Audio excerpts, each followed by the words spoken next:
네, 우리 오늘 신명기 5장 말씀을 통해서 하나님의 말씀을 함께 듣겠습니다.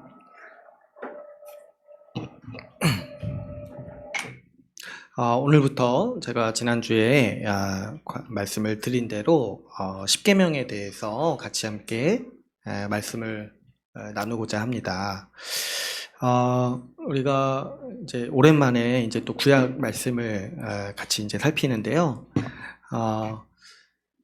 이 십계명과 그리고 이 율법에 대해서 우리가 가지는 오해들이 상당히 많이 있습니다. 우리가 이제 지난번에 요한계시록도 시작하기 전에 제가 말씀드린 게 요한계시록 말씀에 대해서 오해하시는 분들이 많다고 했죠. 근데 그보다도 어떻게 보면은 더 많은 분들이 오해하는 부분이 어떤 거냐니까 이 십계명과 율법에 대해서 선입견을 많이 가지고 계시고 또 오해를 많이 하고 계시는 것 같아요.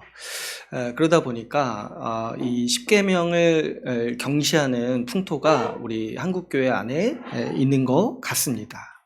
왜 그러냐니까 우리가 이제 어렸을 때부터 이 교회를 다니면 그런 얘기를 많이 듣는 거예요. 우리가 율법이 아니라 오직 믿음으로 구원을 얻는다라는 것을 이제 강조를 많이 하고 그런 얘기를 많이 듣다 보니까 그냥 은연중에 우리 마음 가운데 그러면 율법은 그렇게 중요하지 않구나.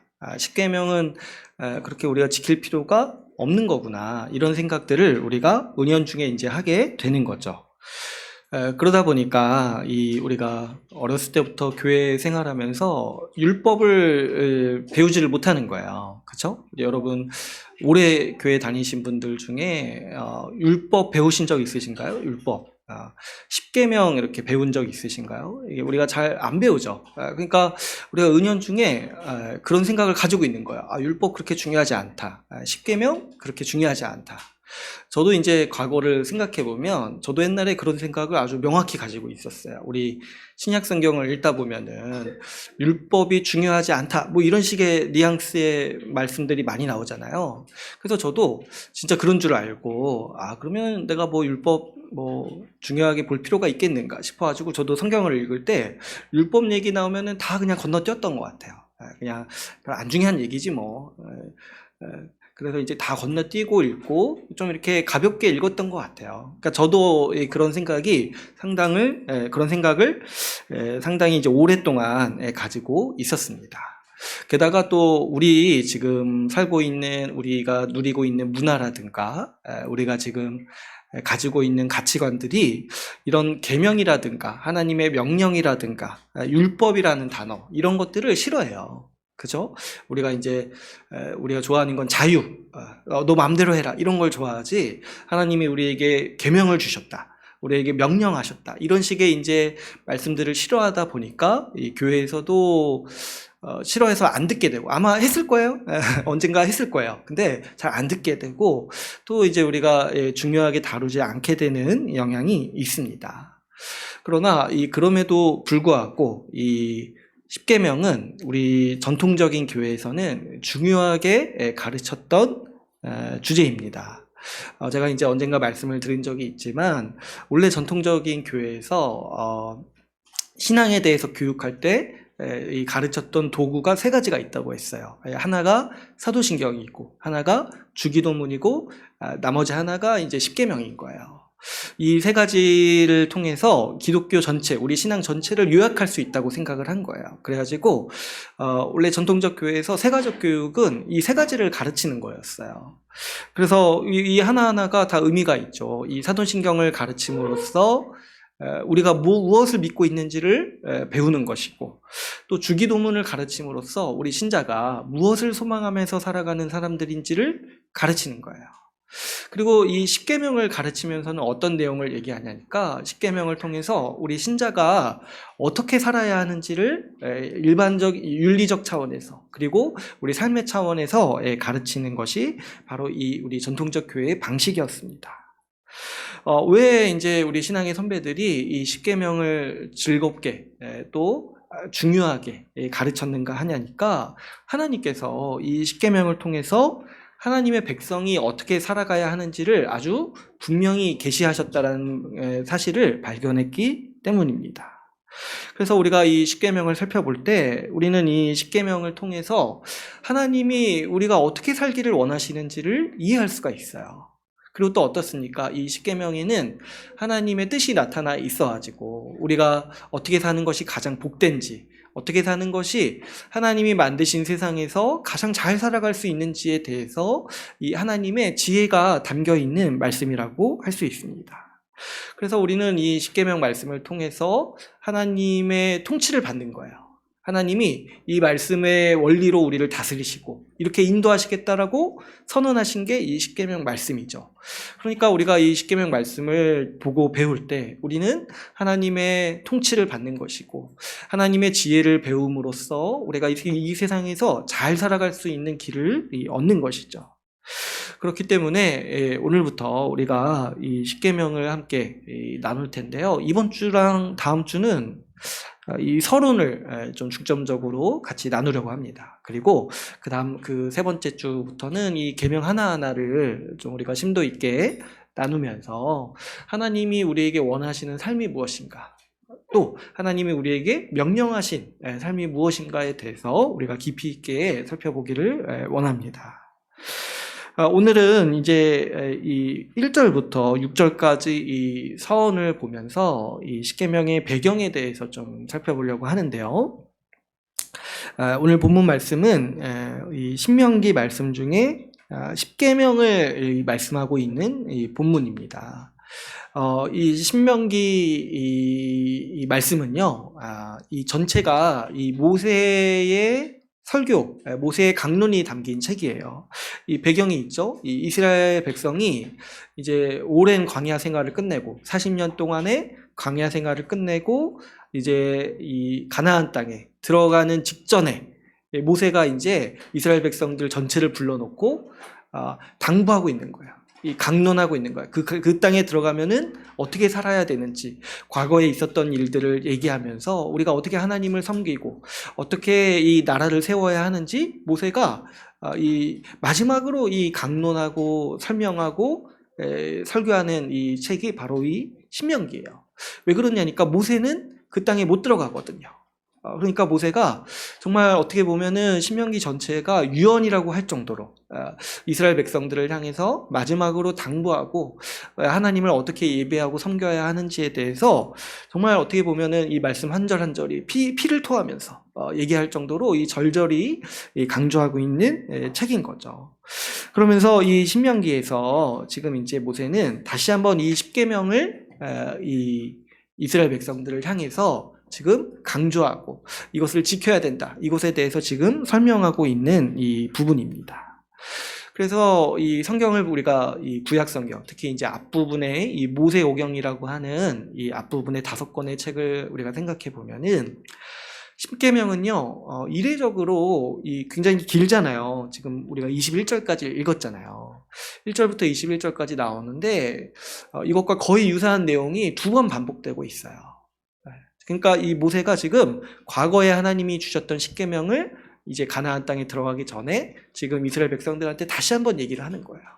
근데 여러분 한번 생각해 보시면 성경에서 이렇게 긴 내용을 2번 반복하는 거는 굉장히 드문 일이에요.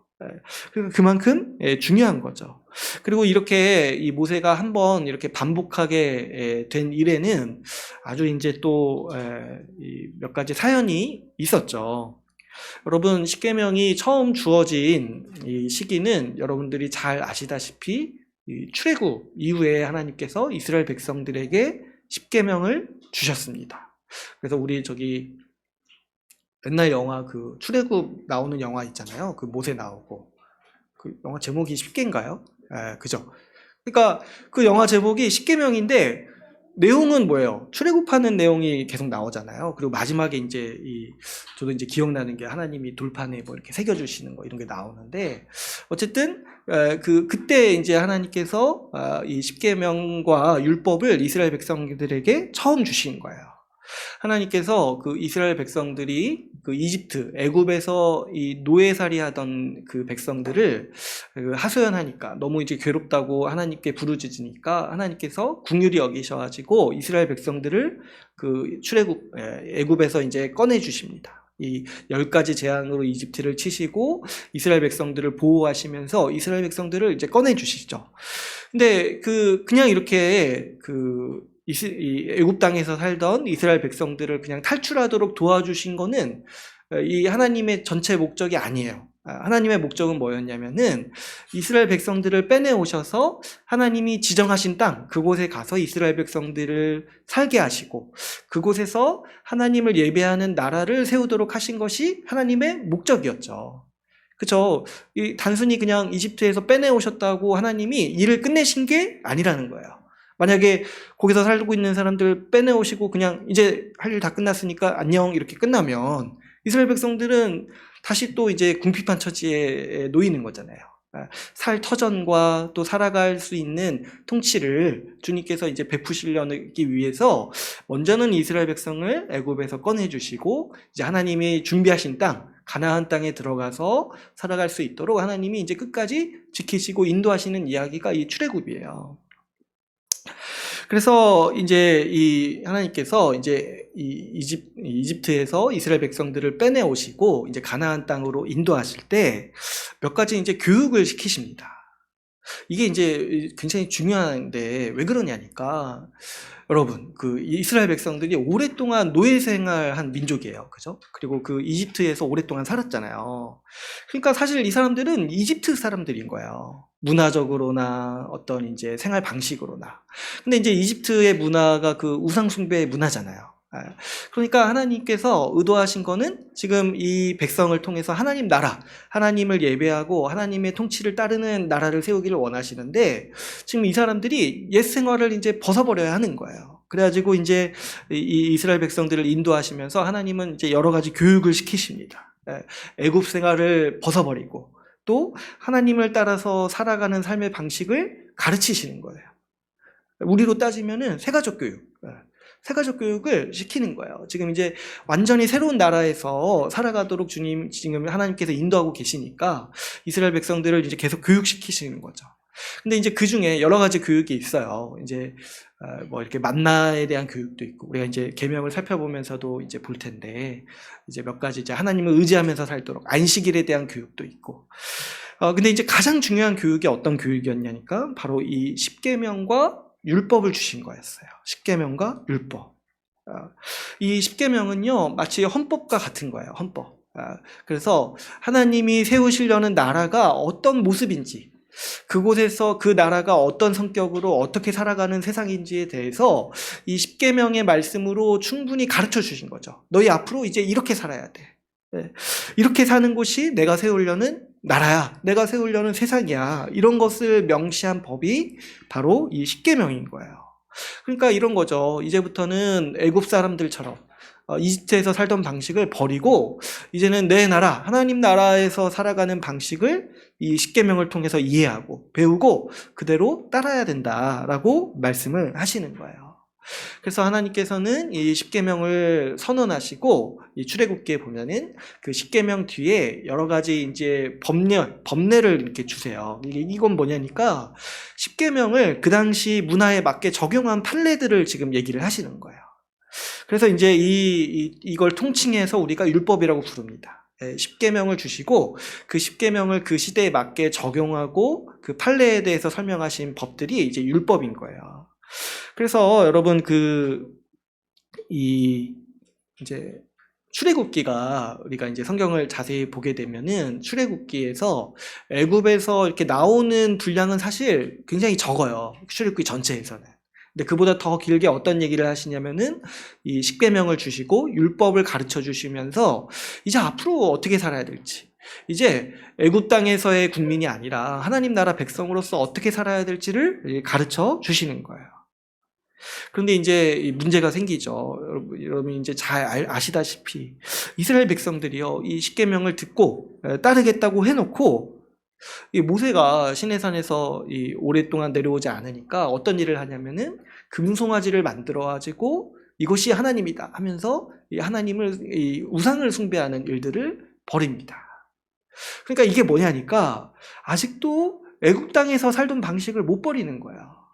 애굽 땅에서 신을 섬길 때는 보통 우상을 만들어서 그 우상에게 절하고 우상에게 제물 바치면서 이렇게 섬겼던 거잖아요. 그러니까 이 사람들이 하나님도 마치 그런 신이라고 생각을 했던 거예요. 우리가 애굽에서 본 신들처럼 하나님도 우상을 만들고 이런 예배를 받기를 원하시는구나. 이렇게 이제 자기들 마음대로 생각을 해가지고 이렇게 따른 거예요.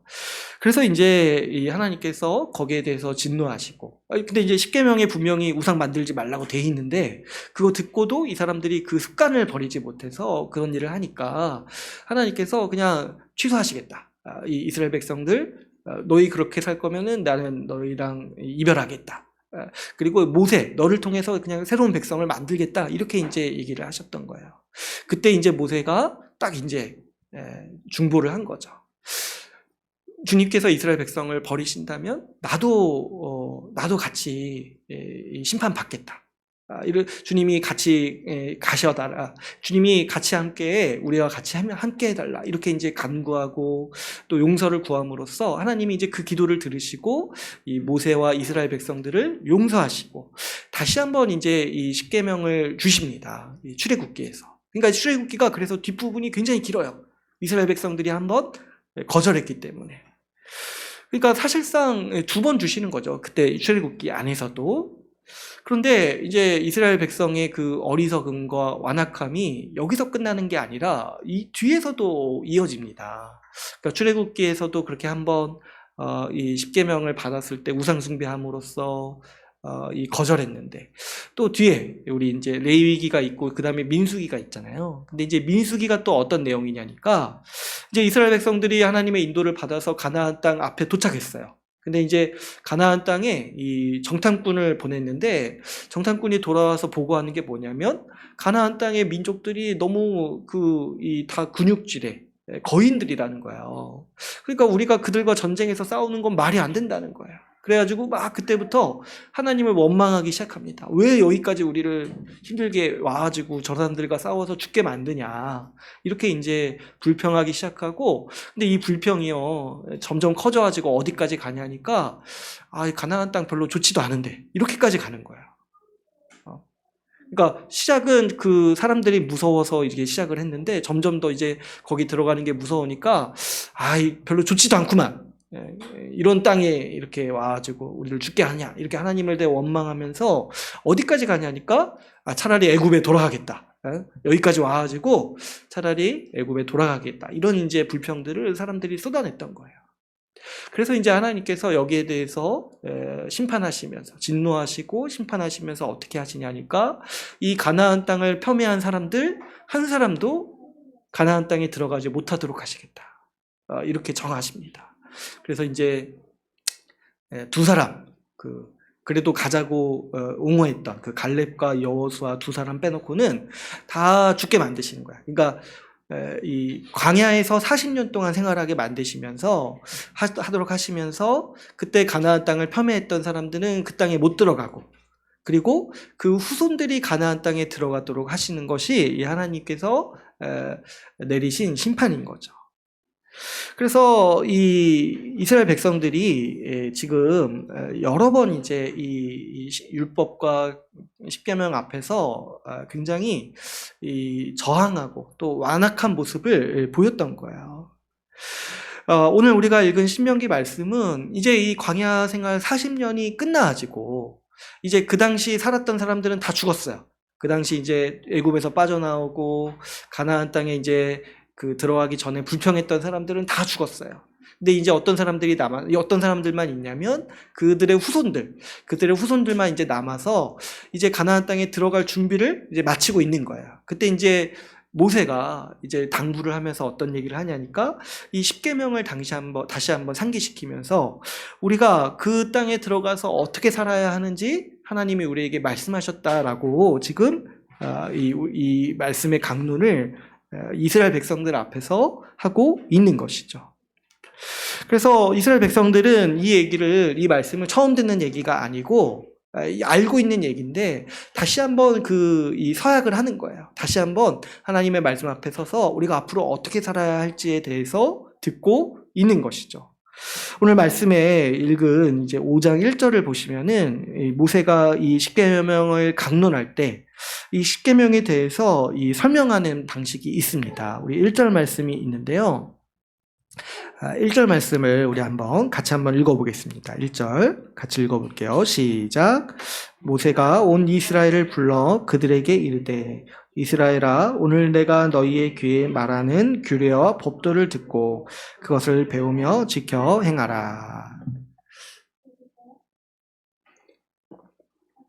이 십계명이 뭐냐니까 이 규례와 법도라는 거예요.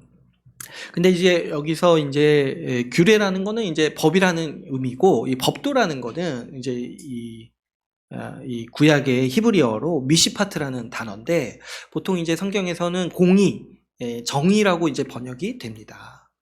그러니까 이 지금 십계명이 어떤 거냐니까, 이 십계명과 율법이 어떤 거냐니까 하나님의 정의라는 거예요. 하나님의 정의. 하나님이 옳다고 하시는 기준, 하나님의 법이라는 거예요. 하나님의 기준이라는 거예요. 그래서 지금 앞으로 들어가서 세우는 나라가 어떤 세상이냐니까 하나님의 공의가 세워지는 세상, 하나님의 법으로서 통치되고 하나님의 정의로서 다스려지는 세상이라는 거죠. 그래서 그 나라는 이 하나님의 미시파트, 하나님의 법도가 있어가지고 하나님 나라의 삶의 방식이 있다는 거예요.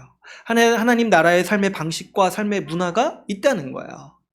그래서 이 구약에서 이 하나님이 이스라엘 백성들을 향해서 자주 얘기하시는 게 뭐냐면, 너희는 애굽의 미시파트를 따르지 말고 가나안 민족의 미시파트, 그들의 정의와 그들의 법도를 따르지 말아라. 그들의 생활 방식과 그들이 옳다고 하는 그 기준, 그들의 문화를 본받지 말고 내 방식, 내 정의, 내 삶의 방식을 본받아라. 내 삶의 방식을 따라라. 이것을 이제 구약에서 내 미시파트를 따라라. 이렇게 주님은 말씀을 하시는 거죠. 그래서 이 십계명과 율법에는 하나님의 방식이 담겨져 있고 하나님의 기준이 담겨 있어서 그 하나님의 법에 따라서, 하나님의 그 정의에 따라서 우리가 어떻게 살아가야 하는지에 대한 그 삶의 양식이 담겨 있다는 거예요. 이스라엘 백성들은요, 이집트에서 오랜 생활을 하면서 이집트의 방식과 이집트의 정의를 배워왔어요. 그것을 본받아서 그게 몸에 배어있는 사람들이었죠. 그리고 이제 가나안 땅에 들어가면 어때요? 가나안 땅에 살고 있는 여러 민족들이 있잖아요.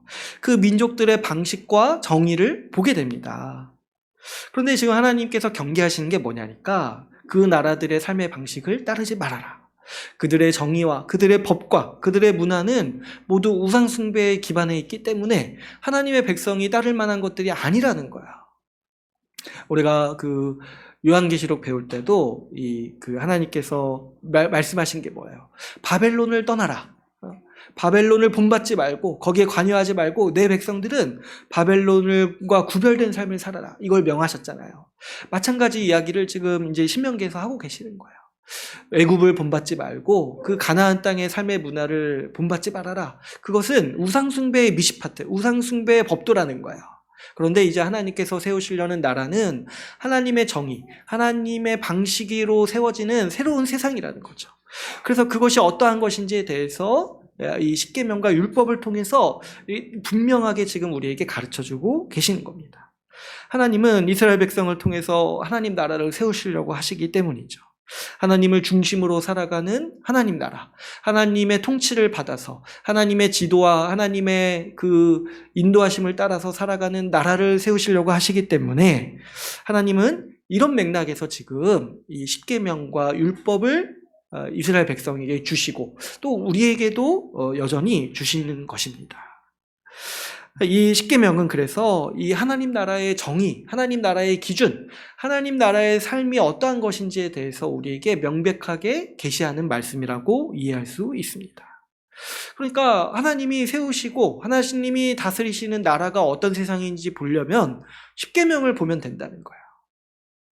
바꿔 말하면 여러분 천국이 어떤 곳이라고 했어요? 하나님 나라, 하나님이 다스리는 세상이라고 했잖아요. 그러니까 우리가 천국이 어떤 세상인지 이해하려면은 십계명을 보면 되는 거예요. 하나님의 통치가 있는 곳, 하나님의 통치가 어떻게 구현되고 하나님의 나라의 백성들이 어떻게 살아가는가를 구체적으로 밝힌 이 계명의 말씀이 바로 이 십계명이라는 거죠. 그래서 이 십계명에는 하나님 나라의 질서가 담겨 있고 하나님 나라의 문화가 담겨 있고 하나님의 뜻이 담겨 있는 말씀인 거죠. 그러니까 이 십계명 말씀은 우리에게도, 오늘날 우리에게도 굉장히 중요한 말씀이고, 우리는 이 십계명 말씀을 배워야 돼요. 그래서 우리 전통적인 교회에서는 예배를 시작하기 전에 십계명을 같이 함께 봉독하고 시작했어요. 왜냐하면 우리가 이런 질서, 이런 이 문화를 가지고 있는, 이런 법을 가지고 있는 하나님 나라라는 거예요. 그래서 이 십계명을 우리 전통적으로 교회는 중요하게 생각했고 배웠습니다. 하나님은 어떠신가니까 하나님도 이 십계명을 우리에게 주시면서 중요하게 생각하셨어요. 그래가지고 제가 아까도 말씀드렸지만 지금 성경에서 이렇게 긴 내용이 2번 반복되는 건 굉장히 이례적이라고 했어요. 그럼에도 불구하고 하나님은 이 성경 말씀에서도 이 십계명을 반복해서 우리에게 보여주고 계시는 거죠. 또 우리 오늘 본문 읽은 말씀을 보면은 하나님은 이 십계명을 이 하나님의 백성들에게 주실 때 특별한 방식으로 주셨어요. 오늘 우리가 읽은 본문의 이 4절 말씀을 보면은 이렇게 얘기를 하고 있습니다. 여호와께서 산 위 불 가운데에서 너희와 대면하여 말씀하시매 그때 너희가 불을 두려워하여 산에 오르지 못하므로 내가 여호와와 너희 중간에 서서 여호와의 말씀을 너희에게 전하였노라. 그러니까 하나님께서 이 출애굽에서 이 시내산 호렙산에서 십계명을 주실 때 어떤 방식으로 특별히 주셨냐니까 이스라엘 백성들 전체를 대면하여서 주셨다는 거야. 그러니까 이거는 지금 어떤 표현이냐면 하나님께서 아주 진지하게 이걸 주셨다는 거죠. 그래서 이스라엘 백성들 얼굴 한 명 한 명을 마주치면서 얼굴 똑바로 쳐다보시면서 이 말씀을 주시면서 이 말씀대로 살아야 돼. 이렇게 강조하셨다는 거예요. 그래서 우리가 출애굽기 말씀에서 이 십계명을 주어지는 말씀을 볼 때 십계명이 선포될 때 이스라엘 백성 전체가 그걸 들었어요. 근데 하나님께서 대면하면서 말씀하셨다는 게 그 하나님의 현현, 막 이렇게 불이 막 산에서 일어나고 번개가 치고 이런 모습들을 보면서 그 말씀을 들으니까 이 이스라엘 백성들이 너무 무서운 거예요. 이 하나님을, 죄인으로서 지금 하나님을 대면하는 게 너무 무서운 거예요. 그래가지고 이스라엘 백성들이 하소연한 게 뭐냐니까 십계명까지 딱 듣고 주님이 근데 계속 말씀하시려고 하시는 거예요. 그래가지고 너무 무서우니까 모세한테 말씀해 주소서. 모세한테 말씀해 주시면 우리가 나머지 다 듣겠습니다. 이렇게 이제 부탁을 했던 거예요. 그래서 이제 그 이야기를 이제 5절에서 지금 하고 있는 거예요. 모세가. 그때 너희가 너무 듣기 힘들어해가지고 무서워해가지고 내가 나머지를 대신 듣고 너희에게 전했다. 근데 어쨌든 하나님께서 이 십계명을 얼마나 중요하게 생각하셨냐니까 대면에서 말씀하실 정도로 이스라엘 백성들 한 명 한 명을 대면에서 말씀하실 정도로 하나님은 이 십계명을 중요하게 여기시고 또 이것을 지키도록 강조하셨다라는 것을 우리가 살펴볼 수 있습니다. 그러니까 여러분, 제가 이제 처음에 시작할 때도 말씀을 드렸지만 그 율법에 대해서 가지는 오해 중에 크게 지금 우리가 실수하고 잘못 알고 있는 게 뭐냐니까 율법이 우리와 상관없다고 생각하는 거예요. 율법이 중요하지 않고 지킬 필요가 없다. 우리와 상관없다고 생각하는 이런 생각들이요. 사실은 굉장히 어리석은 일이요. 또 성경을 오해하고 있는 하나의 이 관념이라고 할 수 있습니다. 우리가 말씀을 지금 살펴봤듯이 그렇지가 않죠. 하나님은 이 십계명 말씀을 우리에게 중요하게 주셨고 이것을 우리가 배우기를 원하시고 이 십계명의 말씀을 우리가 지키면서 살도록 강력하게 원하십니다. 이 십계명과 율법은 하나님 나라의 모습이 담겨 있다고 했어요. 우리가 어떻게 살아가야 하는지 우리는 이 십계명 말씀을 통해서 분명히 이해할 수 있고 하나님은 우리가 그렇게 살아가도록 이 말씀을 우리에게 계시하신 거죠. 그래서 우리는 이 십계명 말씀을 배워야 하는 것이고 또 지켜야 하는 것입니다. 그런데 이제 또 어떤 분들은 또 이 말씀을 이제 오해해가지고 이제 십계명을 지켜야 된다, 율법을 지켜야 된다라고 말하면 어떤 분들은 또 혼란을 느껴요. 그렇죠. 이런 얘기들 많이 들어온 거야. 우리 율법 안 지켜도 된다. 우리는 믿음으로 구원을 얻는다. 이런 얘기들을 많이 하는 거죠. 그래서 막 반문하기도 하는 거예요. 십계명 지켜야 된다, 율법을 지켜야 된다 이런 얘기를 하면은 그러면 그거 율법주의 아니냐 이런 식의 이제 얘기들을 하는 거예요. 근데 이제 이런 식의 어떤 오해는요, 아주 그 초신자 때는 가질 수 있어요. 아주 이제 복음 배우기 얼마 되지 않았을 때 이런 식의 의문과 혼란을 그때는 가질 수 있어요. 그런데 우리가 복음을 더 깊이 있게 배우고 또 말씀을 충실하게 배우다 보면은 이런 오해들은 정말 아주 기초적인 오해, 이 기초적인 걸 이해하지 못해가지고 가진 오해라는 걸 충분히 이해할 수 있습니다. 여러분, 율법주의라는 거는 뭐냐니까, 율법주의는 그냥 이제 간단히 말씀을 드리면 하나님 앞에 행위로 인정을 얻고자 하는 태도예요. 하나님 보시기에 이 선한 일을 하면은 구원을 얻고 복을 받고, 하나님 보시기에 악한 일을 하면은 우리가 벌을 받고 심판을 받는다, 이런 식으로 하나님을 생각을 하는 거죠. 그런데 사실은 이 하나님의 공의만을 생각을 한다면 이거는 맞는 말이죠. 하나님이 공의로서만 우리를 통치하신다면은 이렇게 이해하는 게 맞죠. 하나님이 우리의 행위를 보시고 판단하신다는 게. 그런데 하나님께서 우리에게 주신 복음은 뭐냐니까, 우리의 행위를 보지 않으시고 우리에게 은혜로, 우리에게 값없이 우리에게 복 주시고 구원하신다라는 거예요. 그러니까 이 복음을 떼놓고 이 공의의 방식만 얘기하는 게 율법주의의 오류인 거예요. 하나님이 실제로는 우리에게 은혜를 주시고 은혜를 통해서 살도록 하시는 건데, 그걸 얘기하지 않고 이 율법의 기준으로만 사람을 판단하고 우리의 행위를 판단하는 것이 이 율법주의의 오류인 거죠. 그러니까 이건 하나님을 크게 오해하는 겁니다. 이것도 하나님이 우리의 행위에 따라 갚으신다라고 생각하는 게. 왜 그러냐니까, 하나님은 우리에게 항상 먼저 은혜를 베푸시고 끝까지 은혜를 베푸시는 분이기 때문이죠. 여러분, 이 주님께서 오늘 말씀에서 이 십계명을 주시는 시기를 한번 생각해 보면, 주님은 이스라엘 백성들을 이집트에서 꺼내 오신 다음에 십계명을 주셨어요. 뭐 이렇게 이스라엘 백성들 뭐 이렇게 하는 거 봐서 이집트에서 꺼내 오신 게 아니라 먼저 긍휼히 여기시고 먼저 이집트에서 구원하시고 이제 내 방식대로 살아라 하면서 이 십계명의 말씀을 주신 거예요. 그러니까 은혜를 먼저 베푸신 거죠. 오늘 말씀의 6절 말씀을 보면은 이렇게 말하고 있습니다. 6절 한번 또 같이 한번 읽어볼까요? 6절 같이 읽겠습니다. 시작. 나는 너를 애굽 땅 종되었던 집에서 인도하여 낸 내 하나님 여호와라. 그러니까 이 십계명을 주시는 이유가 뭐냐니까, 내가 너희를 구원했고 내가 너희에게 은혜를 베풀었고 내가 너희를 내 백성으로 삼았으니까 이제 너희는 내 법도를 따르라, 이런 맥락에서 이 십계명을 주시는 거예요.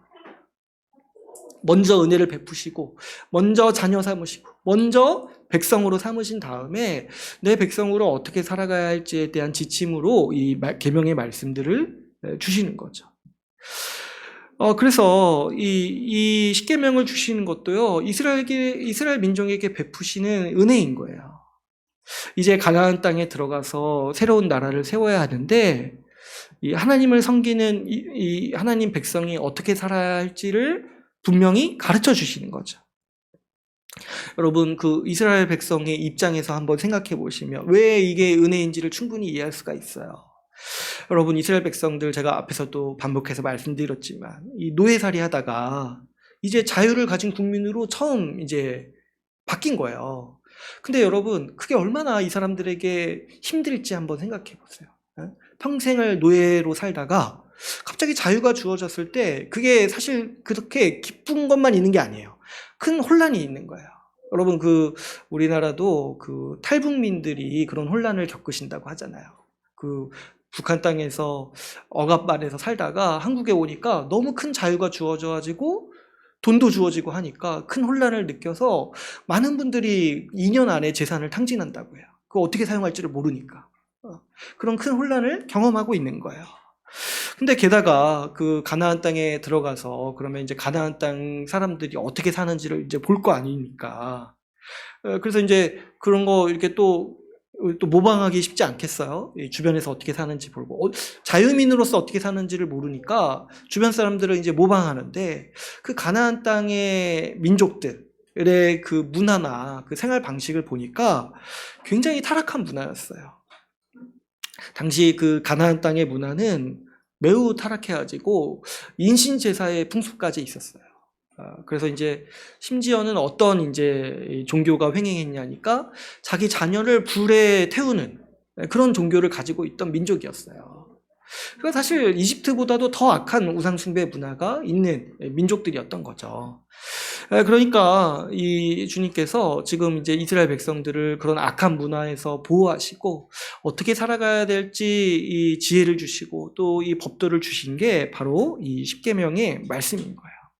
하나님의 통치와 하나님께서 세우시는 질서를 이렇게 부여하심으로써 그곳에서 새로운 삶을 어떻게 살아야 할지에 대해서 우리에게 가르쳐 주시고 지혜를 주시는 말씀이 이 십계명과 율법인 것이죠. 그렇기 때문에 이 십계명도 은혜요, 율법도 은혜라고 우리가 이해할 수 있는 것입니다. 여러분, 신약도 이 동일한 구절을 가지고 있어요. 하나님은요, 하나님께서 구원하신 하나님의 백성들이요, 하나님의 방식, 하나님의 미시파트, 하나님의 정의에 따라서 살기를 원하십니다. 예수 십자가 복음만 믿고 그렇게 끝나는 것이 아니라 신약 성경은 믿는 우리가 어떻게 살아야 될지에 대해서 또 많이 우리에게 권면하고 있는 것이죠. 그래서 신약에도 명령들이 있어요. 예수님께서 우리를 구원하시고 우리를 제자 삼으신 다음에 말씀하시는 게 뭡니까? 새 계명을 너희에게 주겠다. 서로 사랑하라. 이게 하나님 나라의 방식이라는 거예요. 하나님 나라의 법도요. 하나님 나라의 미시파트, 하나님 나라의 정의라는 거예요. 무엇이 옳고 그른가를 구별할 때 하나님의 계명이 중심이 된다는 것이죠. 또 우리가 과거에 살펴본 산상수훈도 십계명의 확장판이에요. 십계명의 확장판. 그래서 이 하나님의 계명을 신약의 백성들이 어떻게 지켜야 되는지에 대해서 예수님이 충만하게 설명해 주신 본문이 바로 이 산상수훈이죠. 그러니까 성경 어디에도 율법을 지키지 말라라는 말씀은 없어요. 믿는 우리가 오히려 더 율법을 철저하게, 율법을 더 완성하는 자들이라고 예수님은 우리에게 가르치시는 거죠.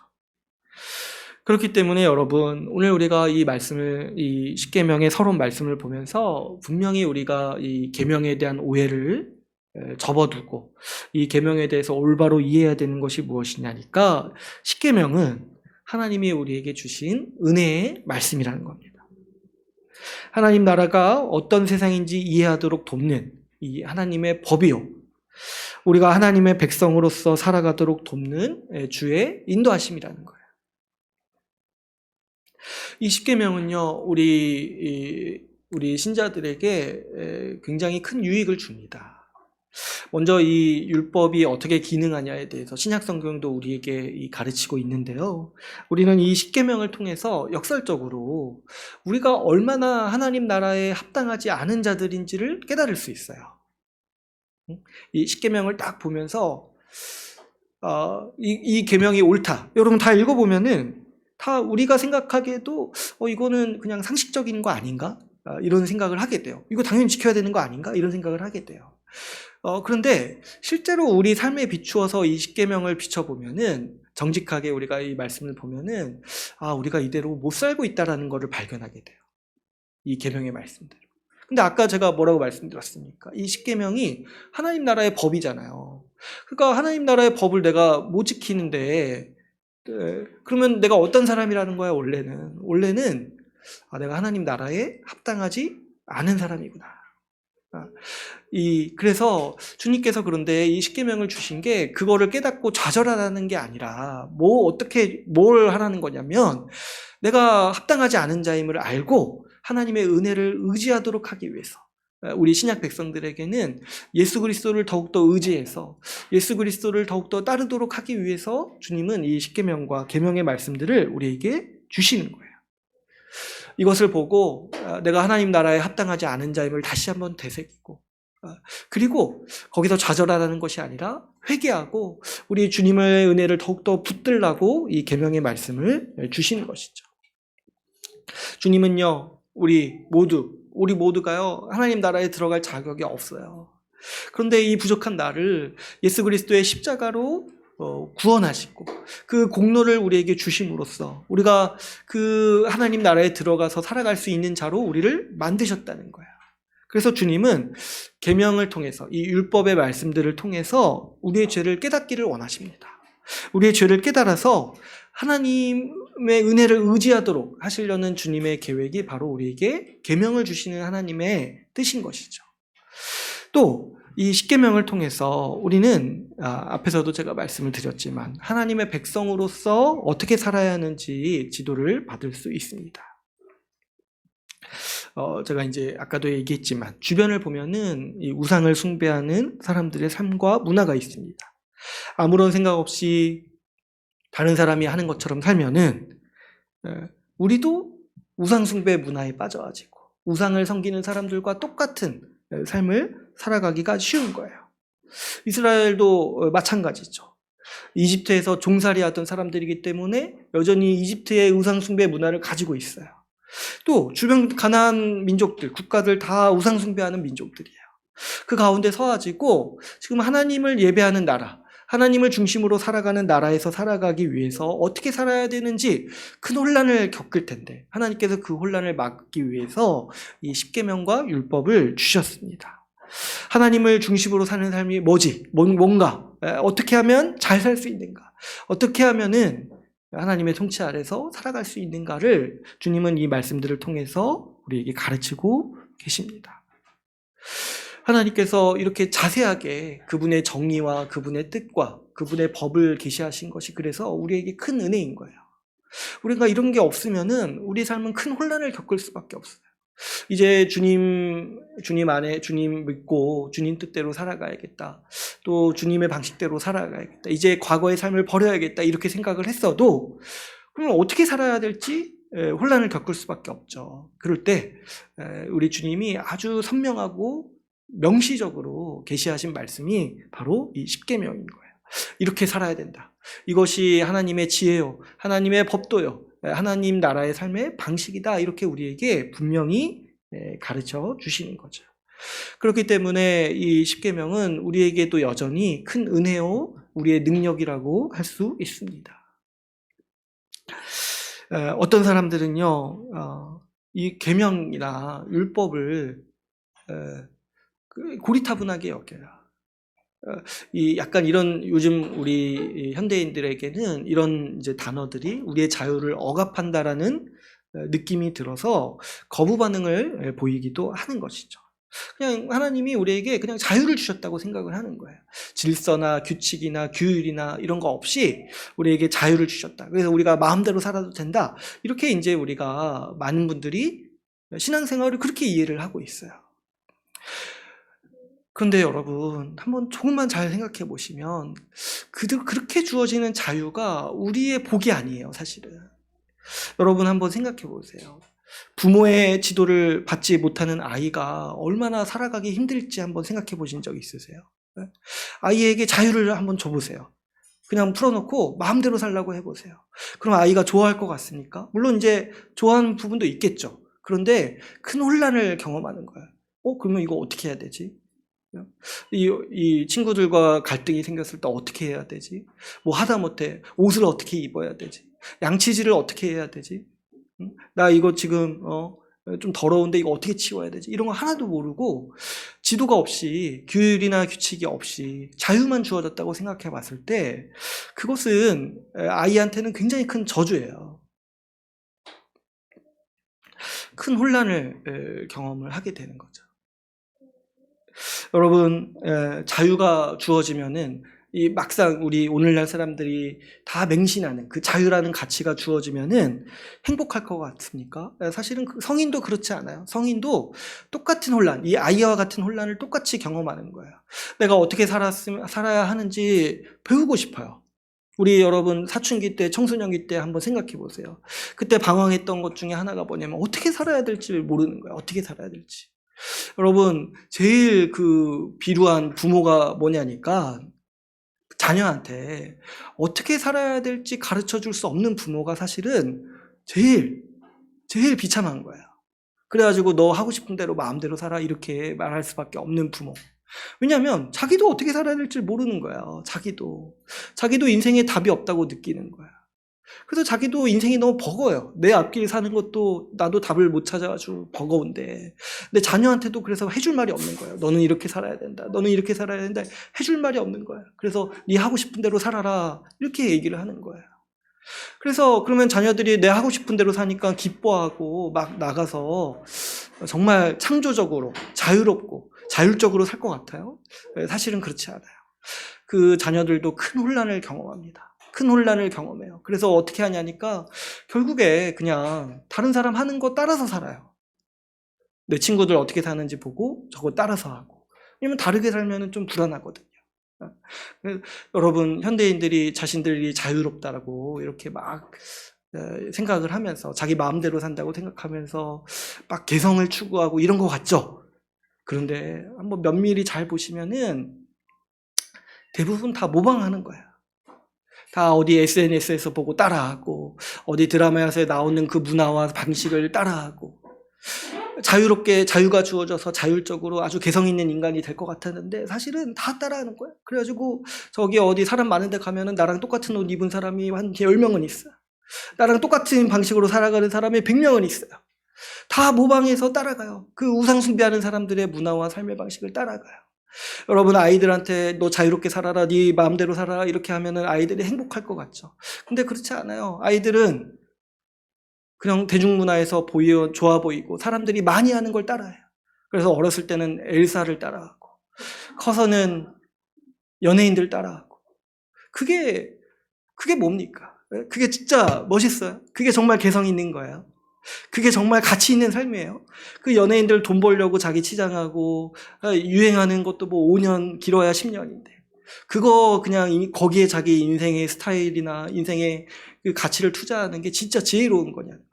그게 진짜 자유라는 거냐는 거예요. 그거는요 천박한 방임이에요.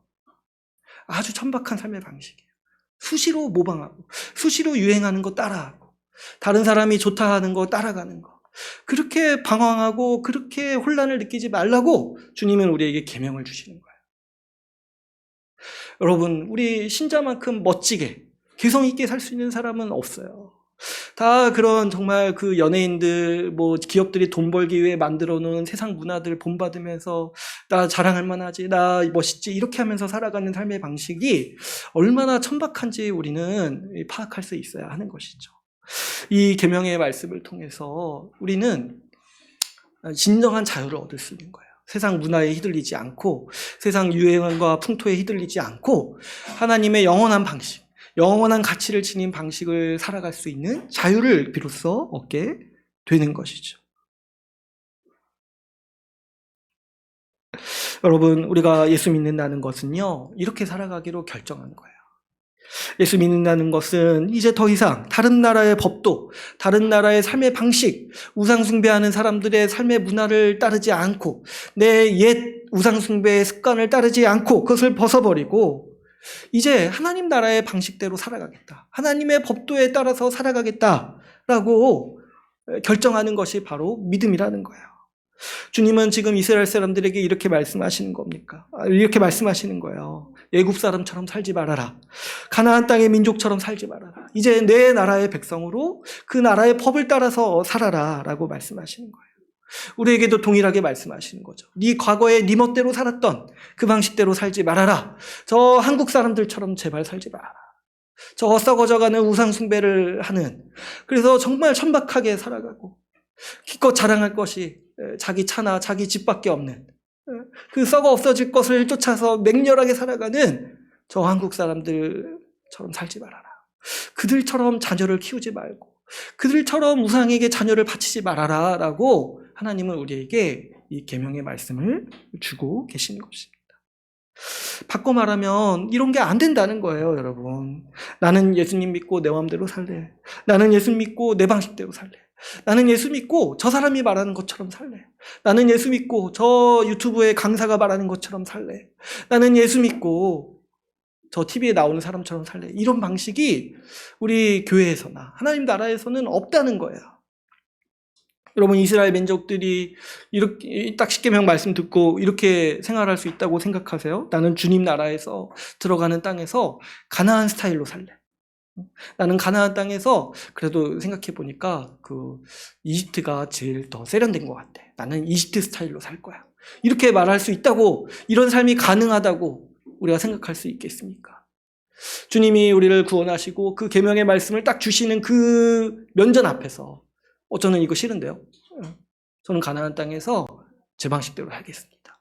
이렇게 말할 수 있는 사람이 과연 제정신을 가진 사람이라고 우리가 할 수 있겠습니까?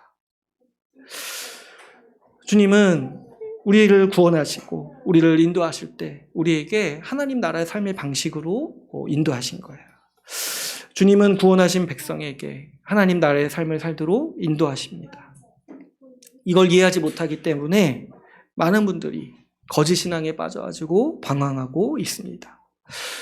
이 근본적인 원인 중에 하나가 율법이 우리에게 어떤 일을 하는지를 이해를 못하는 거예요. 한 번도 우리 주님의 기준과 주님의 정의, 이 주님의 계명 앞에서 자신을 정직하게 돌아본 적이 없기 때문에 깊이 있게 회개한 적이 없는 사람들이 이 교회에 많이 있게 되는 거죠. 회개가 없으니까 자기 삶을 돌이키는 회심이 없는 거예요. 자기가 죄인으로서 다른 사람들 모방하고 그 한국 사람들의 삶의 방식을 모방하면서 살던 방식이 비천하고 실패했다라는 것을 인정을 끝까지 못하는 거예요. 회개가 없기 때문에 자기가 예수 믿는다고 하면서도 여전히 옛날 방식, 그 세상의 방식대로 살아가려고 하는 사람들이 교회에 있게 되는 것이죠. 말로는 주님 믿는다고 하면서 주의 계명과 말씀은 가볍게 여깁니다. 그러면서 교회 안에 들어와서 이집트 스타일, 가나안 스타일로 살아가려고 하는 거예요. 우리가 율법을 잘 배우지 않는 풍토 가운데 있기 때문에 우리 안에는 이런 거짓 신앙이 자리 잡기 쉬운 거예요. 예수 믿는다 하면서 여전히 나는 이집트 스타일로 살래. 여전히 난 가나안 스타일로 살래. 여전히 나는 내 방식대로 살래. 이렇게 말하는 거짓 신앙이 우리 가운데 자리 잡기가 쉽습니다. 그렇기 때문에 여러분, 우리는 주의 계명 앞에 서는 일이 반드시 필요합니다. 여러분, 우리가 예수님을 믿겠다고 결심하는 신앙은 우리의 삶을 거는 결단입니다. 이제 내가 과거에 살던 방식을 버리고 하나님의 미시파트, 하나님의 규례와 법도를 따르겠다라고 결단하는 삶인 것이죠. 하나님은 우리가 마땅히 어떻게 살아야 하는지에 대해서 분명히 밝히셨기 때문입니다. 여러분, 이 말씀이 우리에게는 가장 지혜롭고 가장 복되다고 우리는 믿고 살아가는 사람들이에요. 하나님의 계명은요, 우리가 이 세상을 가장 잘 살 수 있도록 인도하는 말씀이에요. 그렇지 않겠습니까, 여러분? 세상을 만드신 분이 이 세상에서 어떻게 살아야 할지에 대해서 가장 잘 아시고, 우리를 위해서 그 세상에서 가장 필요한 지혜를 요약해 주신 말씀이 바로 이 십계명인 거예요. 우리 하나님께서 우리에게 가장 복되고 가장 지혜로운 삶의 방식으로서 우리에게 주신 최고의 법이 바로 이 십계명의 말씀인 것이죠. 그러니까 여러분, 우리는 내가 옳다고 생각하는 내 나름대로의 생각이라든가 아니면 어디 전문가들이 옳다고 생각하는 방식보다 우리에게 가지고 있는 분명한 태도와 믿음이 뭐냐면 하나님의 계명이 더 지혜롭다는 거예요. 하나님의 계명이 우리에게 복을 준다는 거예요. 하나님의 계명만이 우리에게 안식을 주는 지혜라는 거예요. 우리의 믿음이 여기에 있습니다. 하나님의 말씀이 옳다. 하나님의 말씀에 우리가 살면서 필요한 모든 지혜가 다 여기에 있다. 이게 바로 우리의 믿음이고 우리의 신자가 지혜롭게 살아가는 방식이에요. 그래서 우리는 삶의 모든 영역에서 주의 말씀을 따르고 삶의 모든 영역에서 주의 말씀에 나타난 지혜를 배우는 사람들인 거죠. 여러분, 우리는요, 이거를 강력하게 믿어야 돼요. 하나님 말씀에, 하나님의 계명에 우리가 살아가는 데 필요한 모든 지식과 지혜가 다 담겨 있다고 우리는 믿어야 돼요. 이거 헷갈려가지고 여러분 어설프게 살지 말아야 돼요. 이렇게 산다는 거죠. 구원은 말씀으로 받고 삶의 다른 영역은 다른 방식으로 사는 길이 있다고 생각을 하는 거예요. 그래서 말씀을 통해서 구원받았는데 애는 이집트식으로 기르고 돈 버는 건 가나안 스타일로 돈 벌고 재정 관리는 바벨론 스타일로 하고 이렇게 살아가는 방식이 있다고 여기는 게 현대인들의 우상숭배 방식이에요. 현대인들이 여러 가지를 다 혼합한다고 했잖아요. 하나님도 섬기고 다른 신도 섬기고 이게 똑같은 거예요. 구원은 주님의 말씀으로 받고 다른 방식, 다른 방식으로 삶을 영위할 수 있다고 여기는 거는요, 이게 우상숭배의 아주 최첨단의 방식인 것이죠. 이렇게 사는 게 맞는 겁니까, 여러분?